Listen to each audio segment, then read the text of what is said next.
Good morning, everyone, and welcome into our studio. Today, I want to talk to you about the power of the underpainting and how you can use it to intensify a natural scene. So we're going to be using this pretty picture that my daughter took. I want you to notice that there's a lot of saturated color in it. And what we're going to be doing is sketching it out quickly, and then we're going to actually use a complementary color underpainting. And this has been used by artists for a long time, since the Impressionists or even before, to try and get an aliveness to the color scene that the viewer will see, so that their eye will see both the true color, which will be on top, and the complement, which is in the underpainting. So let's get started. It's really helpful if you have one of these color wheels so that you can see the opposite colors, the complements, very easily. But the first thing I'm going to do is simply just sketch on the spaces.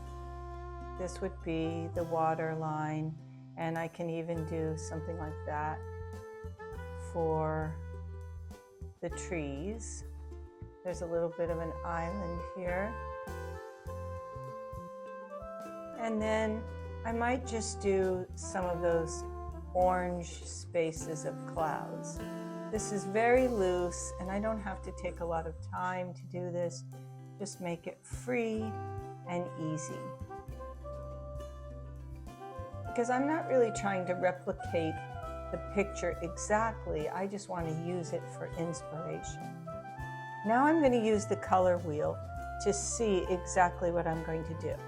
So down here in the yellows, I know that the opposite is purple, and I'll just put a P in there and a P here. And where it's more orange, I'm going to look and see that that's kind of a blue. So I put the B's in, or you could even write blue.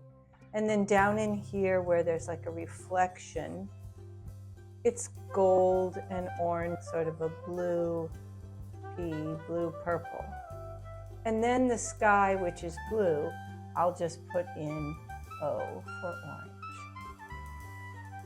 And where it's black or white, you can just leave it empty.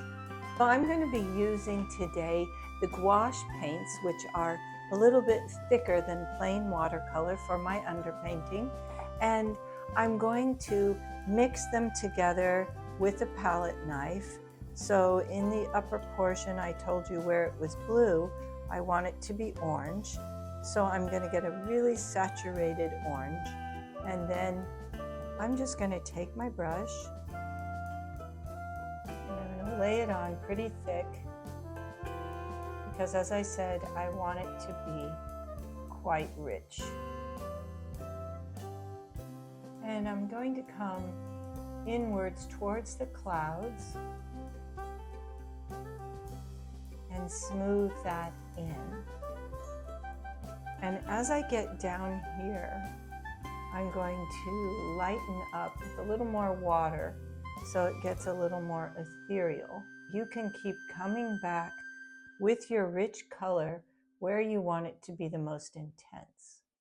And this is a little bit of a mind bender, because you're painting the opposite colors of what is truly there. And that's why it's really helpful to have the indications of what colors you're going to do, because you can easily get confused and put on the true color. Now let's switch it up to the purples. Now right here I have some purple color, which I could just use on the underpainting, or if I want to be a little more lively, I could mix up my own purple. There we go. Now you might not be able to see this until I water it down or put white into it. Let's mix in this white, and it'll get a little milky. And that together with my true purple will be quite nice. So I'm going to start where I would be having yellow, And we'll start with this gray purple.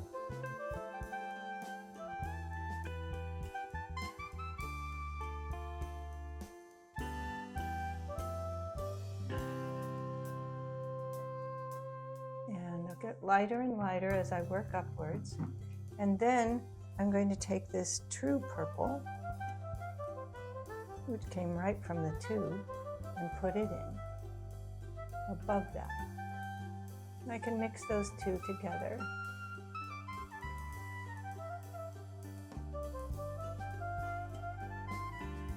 And as I get up here towards the oranges, I'll get a little more intense with it.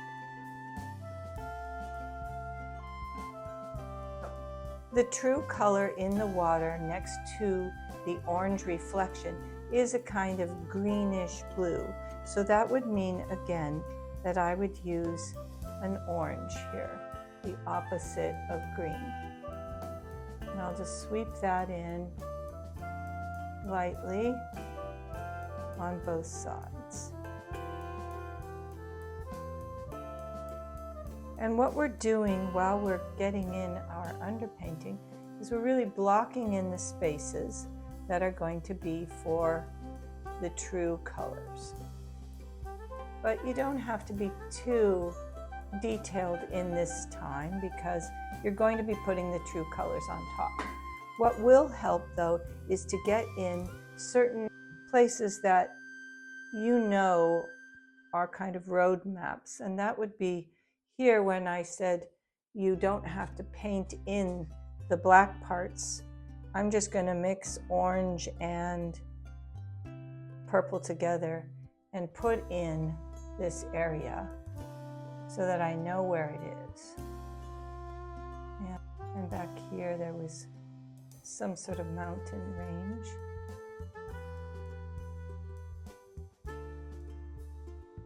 Along the horizon.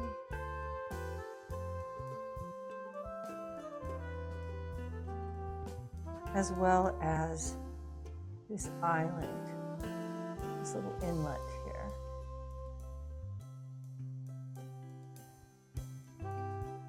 Now you can see that there are some areas of really bright orange, and I can get those on my purple by adding the complement to orange, which is the blue, and I'm going to sweep those clouds, which are really orange, in right on top.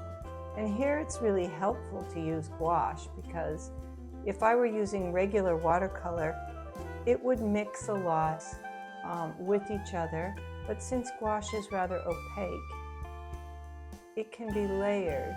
You can see it's making a little green in some places. Swept in.